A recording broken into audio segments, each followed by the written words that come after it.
सुबह हो गया कि सूर में देखते हैं, क्या कहेंगे आप? देश के शिक्षा मंत्री धर्मेंद्र प्रधान जी का इस्तीफा ये युवाओं के संघर्ष की जीत है, छात्रों के संघर्ष की जीत है, राहुल गांधी जी के संघर्ष की जीत है, जज्बे की जीत है। ये इस्तीफा बहुत पहले हो जाता है तो निश्चित रूप में इतने छात्रों की जो उन्होंने आत्महत्या की, इतने छात्रों की ज़िंदगियां बच जाती। ये इस्तीफा अगर पहले हो जाता है तो जंतर मंतर पर जिस प्रकार से पूरे देश से छात्र और लोग जगह जगह से गए, उनका ये प्रयास, उनका ये समय, उनका ये सभी सामर्थ्य जाया नहीं होती। और संवेदनशील सरकार का ये काम होता है कि वो देश की नब्ज को समझे, लोगों की भावनाओं की कद्र करे और तद अनुरूप निर्णय ले।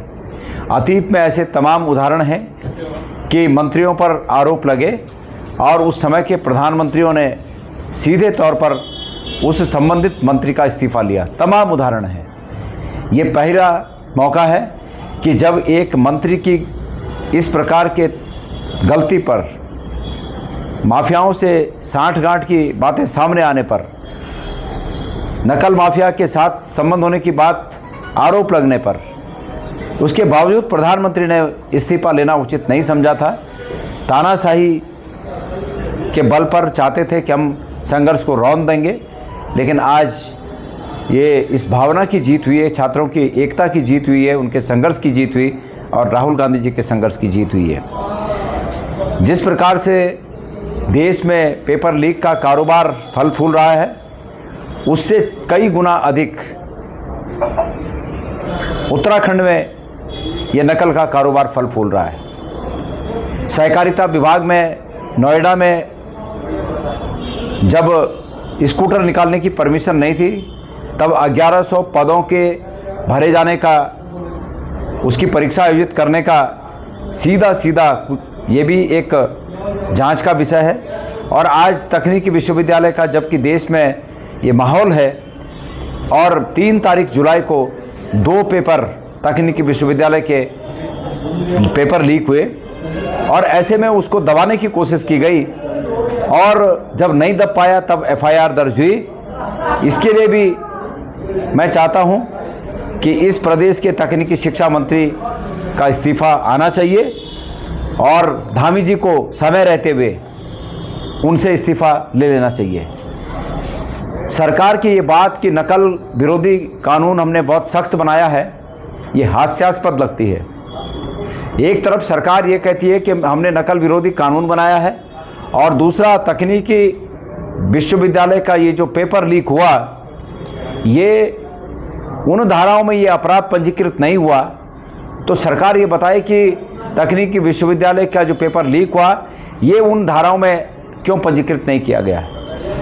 2 बातें हैं, या तो ये परीक्षाएं जो सख्त, तथाकथित सख्त सरकार का नकल विरोधी कानून है, या तो ये परीक्षाएं उसके इतर हैं, उस दायरे में नहीं आती, और या अपराधियों को बचाने के लिए इस कानून का इन पर उपयोग नहीं हुआ है। सरकार को ये सामने आकर बताना चाहिए। सरकार को इस बात की भी जांच करनी चाहिए कि नकल माफियाओं के तकनीकी शिक्षा मंत्री से क्या कोई संबंध है, उनके कभी वार्तालाप हुई, क्या उनकी कभी मुलाकात हुई, इस एंगल को भी जांचने की आवश्यकता है। बहरहाल ये पारदर्शी जांच तभी होगी जब उनका इस्तीफा आएगा। आज देश के शिक्षा मंत्री ने इस्तीफा दिया है। मैंने पहले ही कहा कि छात्रों की जीत है, राहुल जी की जीत है, लेकिन इतने लोगों की जानें गई, इतने लोगों के अरमानों को कुचला गया, जिस प्रकार से बल प्रयोग किया गया दिल्ली में जंतर मंतर पे, छात्रों पर बल प्रयोग किया गया, छात्राओं पर जिस प्रकार से अभद्र रूप से बल प्रयोग किया गया, इन सब के लिए देश की सरकार को, प्रधानमंत्री जी को राष्ट्र से माफ़ी मांगनी चाहिए। रात को 12 बजे एक स्टेटमेंट के लिए सामने आकर और उस पर इतना इतराना, आत्ममुग्धता की पराकाष्ठा तक खुश होना कि मेरी रील को कितने मिलियन लोगों ने देख लिया, उससे बेहतर ये होगा कि आज वो इस बात की एक रील बनाएं रात को कि मैं राष्ट्र से माफ़ी मांगता हूं कि हम अगर इस काम को पहले करते तो इतने बच्चों को अपनी जान से हाथ नहीं धोना पड़ता और देश इतनी असमंजसता से न गुजरता। इसके लिए भी आज एक रील बननी चाहिए और उस रील पर ये माफ़ी आनी चाहिए। एक तरफ धर्मेंद्र प्रधान जी का इस्तीफा हो रहा है, दूसरी तरफ बीजेपी के प्रवक्ता कह रहा है कि बीजेपी के अध्यक्ष कह रहे हैं कि विदेशी ताकतों, तो इसका मतलब कि इस देश की सरकार पंगु हो गई है जो विदेशी ताकतों के दबाव में अपने शिक्षा मंत्री का इस्तीफा ले रही है। दोनों बातें आपस में विरोधाभासी हैं, दोनों बातें आपस में कंट्रोवर्शियल हैं। भारतीय जनता पार्टी के अध्यक्ष का ये स्टेटमेंट देना और धर्मेंद्र प्रधान का इस्तीफा देना, ये दोनों एक दूसरे का विरोधाभासी है। इसलिए सरकार को स्पष्ट करना चाहिए कि क्या वो विदेशी ताकतों के आगे उसने घुटने टेक दिए। निश्चित रूप में हम लोग इसको जारी रखेंगे और ये विपक्ष का धर्म भी है कि इस प्रकार के जब ऐसी स्थितियां पैदा हों तो विपक्ष को चाहिए कि सरकार को रास्ता दिखाए। हम सरकार को रास्ता दिखाने का काम करते रहेंगे। आजकल में मुख्यमंत्री क्या इस पर, मैंने 2 बातें मुख्यमंत्री जी से पूछी हैं कि आपने नकल विरोधी कानून की बात की, तो आप या तो ये बताइए कि नकल विरोधी कानून का आपने जब मजबूत कानून की आपने बात की, तो ये जो अपराध अभी हुआ है टेक्निकल यूनिवर्सिटी में, यूटी यूनिवर्सिटी में, इसमें जो ये पेपर लीक हुआ, आपने वो नकल विरोधी कानून की धाराएं इस पे लगाई? मेरी जानकारी है कि नहीं लगाई, और अगर नहीं लगाई तो क्यों नहीं लगाई?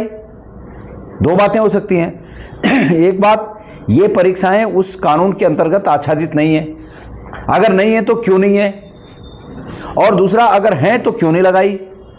तो ये दोनों बातों का उत्तर मुख्यमंत्री जी को देना चाहिए। उत्तर की प्रतीक्षा कर रहे हैं।